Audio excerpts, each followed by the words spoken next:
ప్రతి గృహము కుసుమహరుల నిలయమే, ప్రతి హృదయం కుసుమహరు నివాసమే.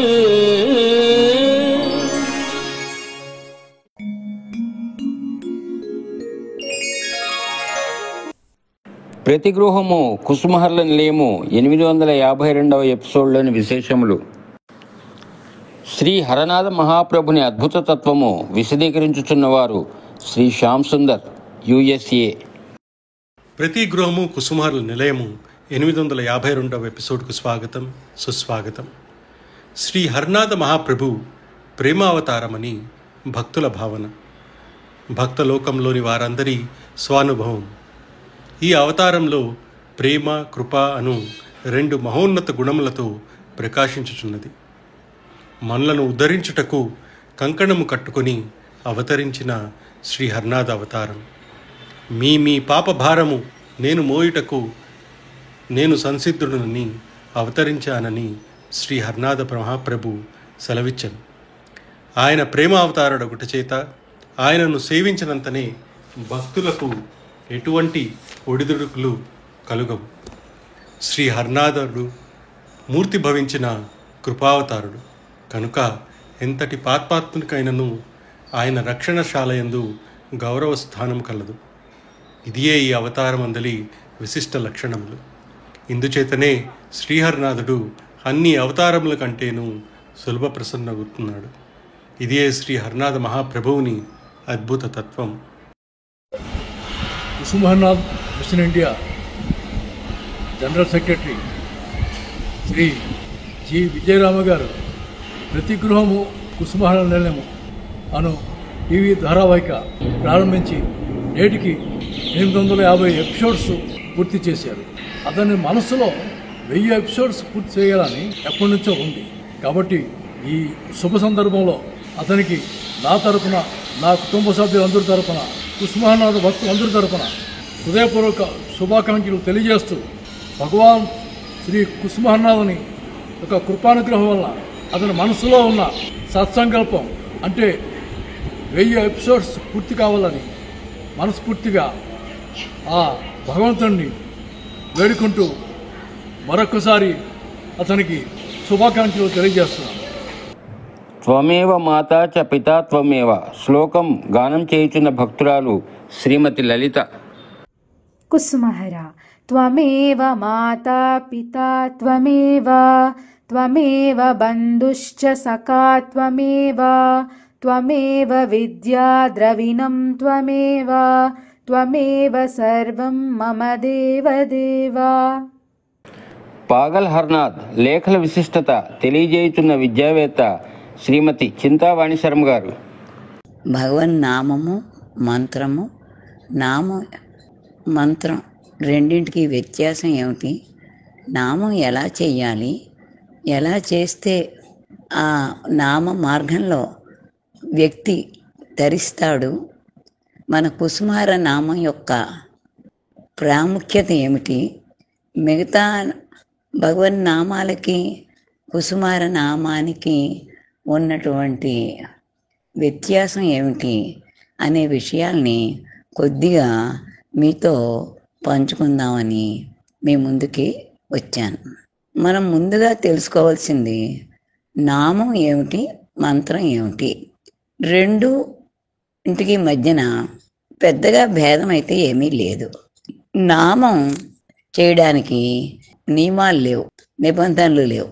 అదే మంత్రం చెయ్యాలంటే దానికి ఒక ఆసన శుద్ధి ఇలాంటివన్నీ కావాలి.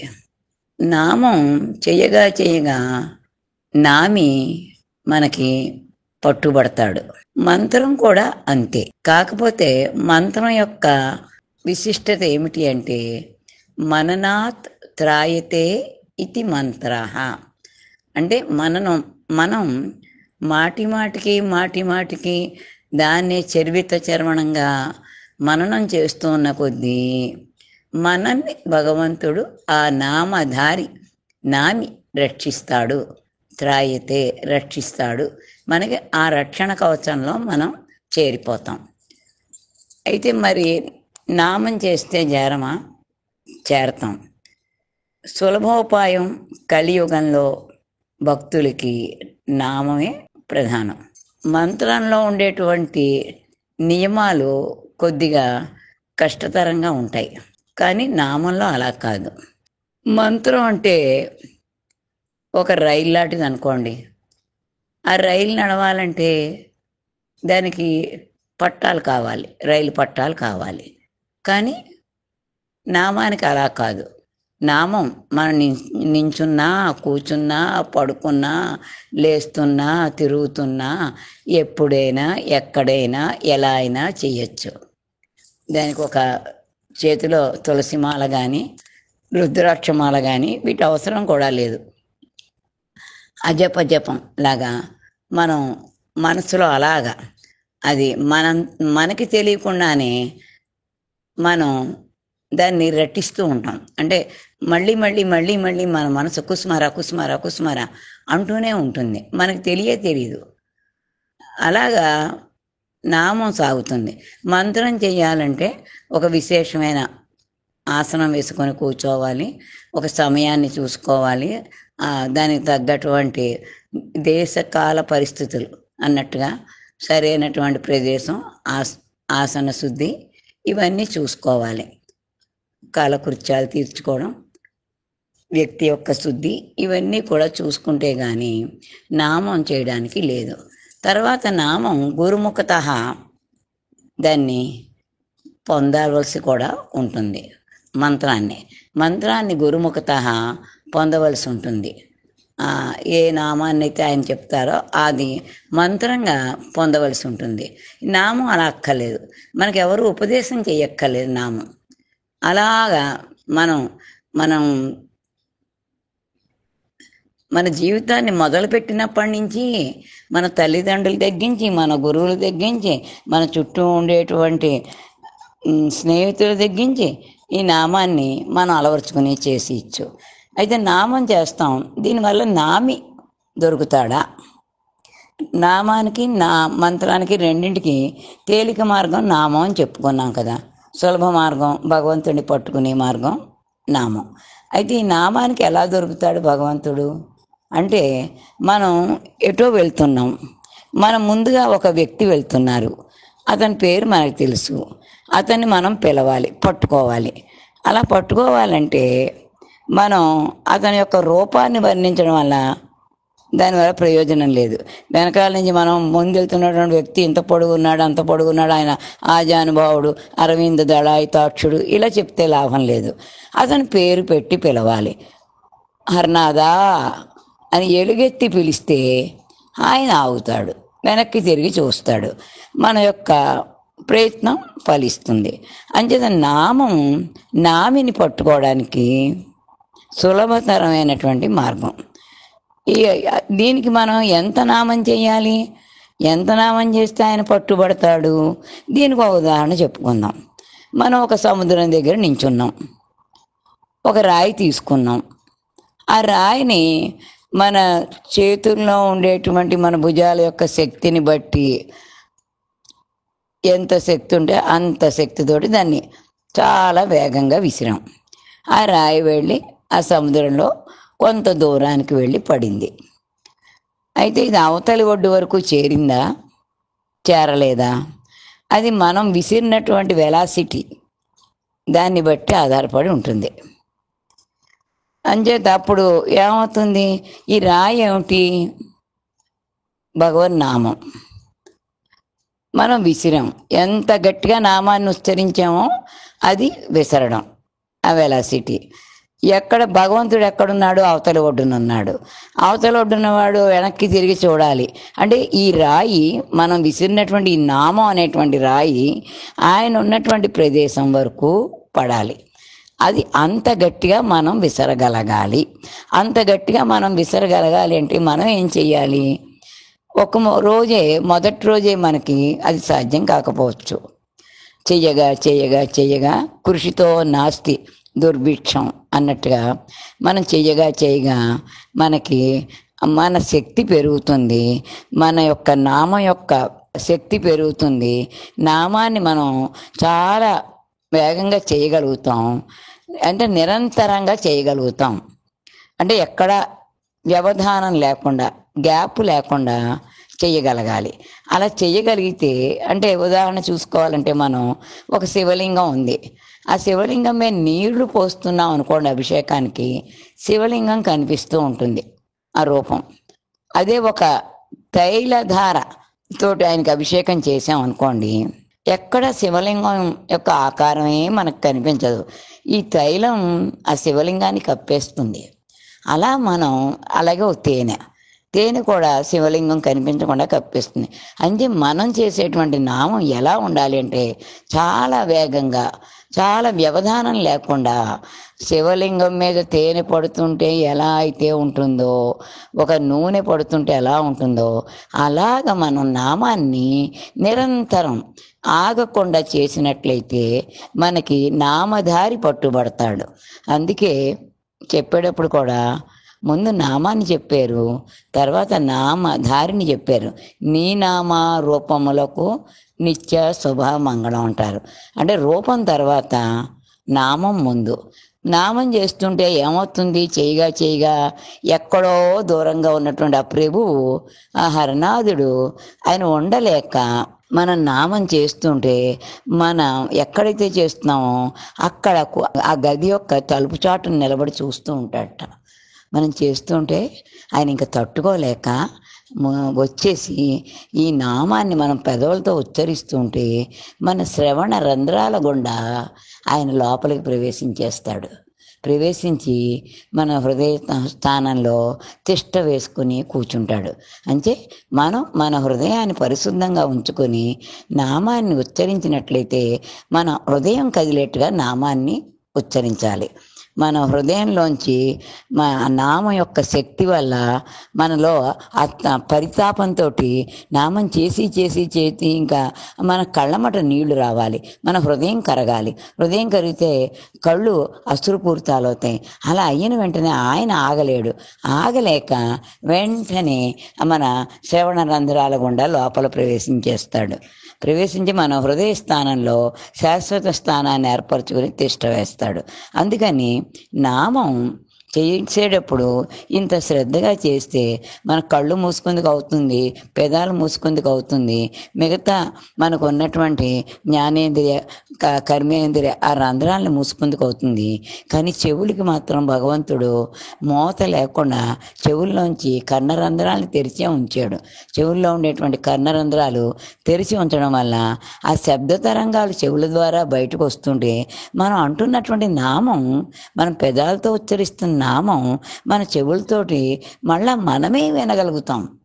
అలాంటి నామం మనం చేస్తుంటే ఆయన ఆ రంధ్రాల గుండా లోపల ప్రవేశించి హృదయ స్థానంలో ఆయన శాశ్వత నివాసాన్ని ఏర్పాటు చేసుకుంటాడు. అందుకని అప్పుడు మన హృదయ స్థానం దాని అంతటా అదే పరిశుద్ధం అయిపోతుంది, చేయగా నిర్మలం అవుతుంది.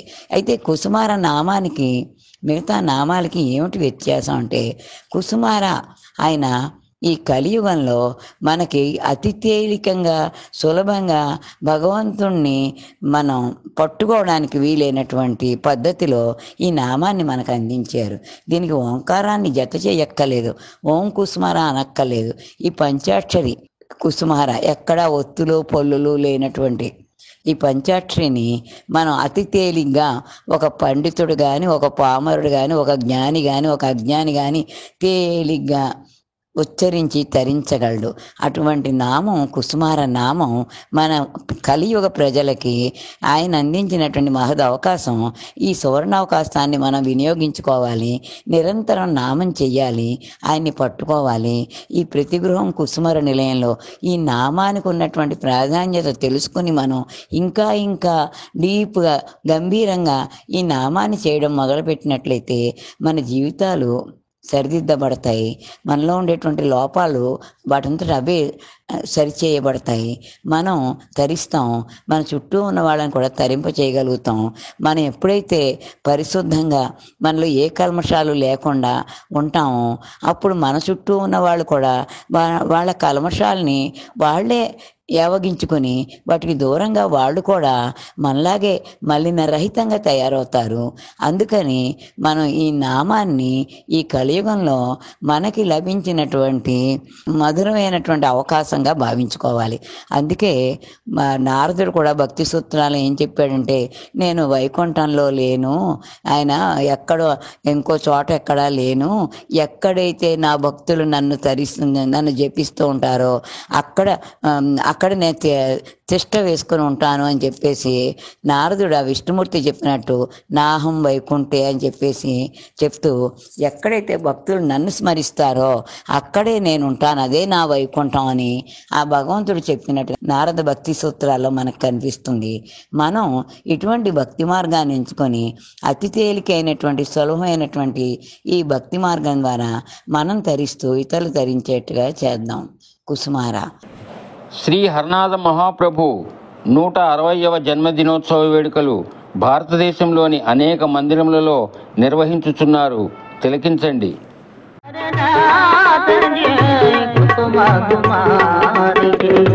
जय हरनाथ जय कुसुमा कुमारी जय हरनाथ जय कुसुमा कुमारी जय हरनाथ जय कुसुमा कुमारी जय हरनाथ जय कुसुमा कुमारी जय हरनाथ जय कुसुमा कुमारी जय हरनाथ जय कुसुमा कुमारी जय हरनाथ जय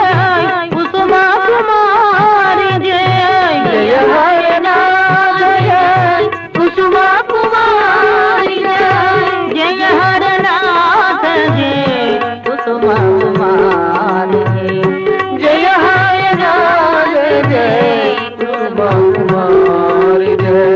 जय हरनाथ जय कुसुमा कुमारी जय हरनाथ जय कुसुमा कुमारी जय हरनाथ जय जय कुसुमा कुमारी जय जय हरनाथ जय जय कुसुमा कुमारी जय हरनाथ जय जय. శ్రీ ఆగిరి విష్ణుమూర్తి గృహంలో జరిగిన సంకీర్తన. जय हरनाथ जय कुसुम कुमार जय जय हरनाथ जय कुसुम कुमार जय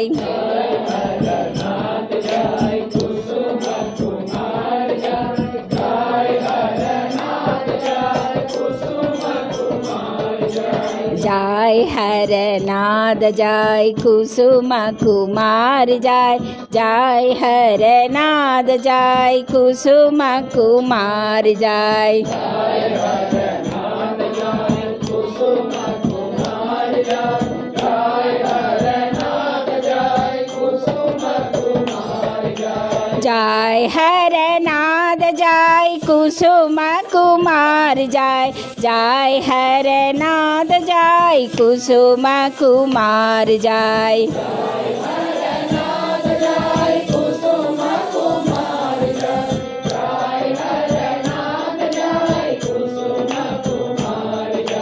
जय हरनाथ जय कुसुम कुमार जय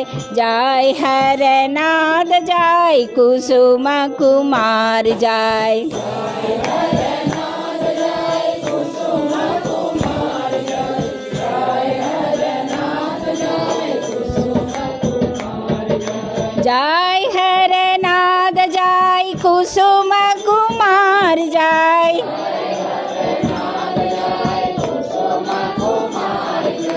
जय हरनाथ जय कुसुम कुमार जय जय हरनाथ जय कुसुम कुमार जय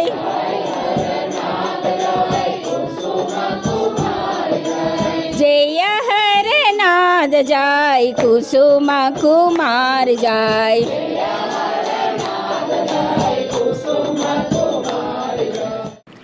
శ్రీ కుసుమహర్ల దివ్యధామములు కార్యక్రమంలో భాగంగా ఈ ఎపిసోడ్లో బృందావన మహాక్షేత్రంలో కొలువై ఉన్న శ్రీ కుసుమహరనాథ శేషసాయిధాం మందిర విశేషములు.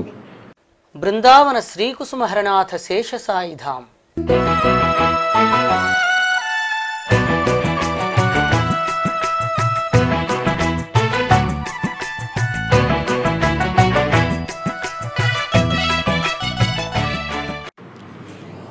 బృందావనంలోని గాంధీ మార్గ్ హితాశ్రమం ఎదురుగా 2007 సంవత్సరంలో స్థలము సేకరించి 3 అంతస్తుల భవన నిర్మాణం గావించి 2008 సంవత్సరంలో జైపూర్లో శేషసాయి విగ్రహంలో పాలరాయితో మలచబడి సర్వాంగ సుందరముగా తయారు చేసిన కుసుమహర్ల విగ్రహములను 24/2008 రోజున బృందావన సాధు సంత మహారాజుల పర్యవేక్షణలో శ్రీ కమలదాస్ హితాశ్రమము మరియు శ్రీమాన్ వి నరసింహాచార్యులు గారి కరకములములతో అత్యంత వైభవోపేతంగా ప్రతిష్ఠ జరిగినది.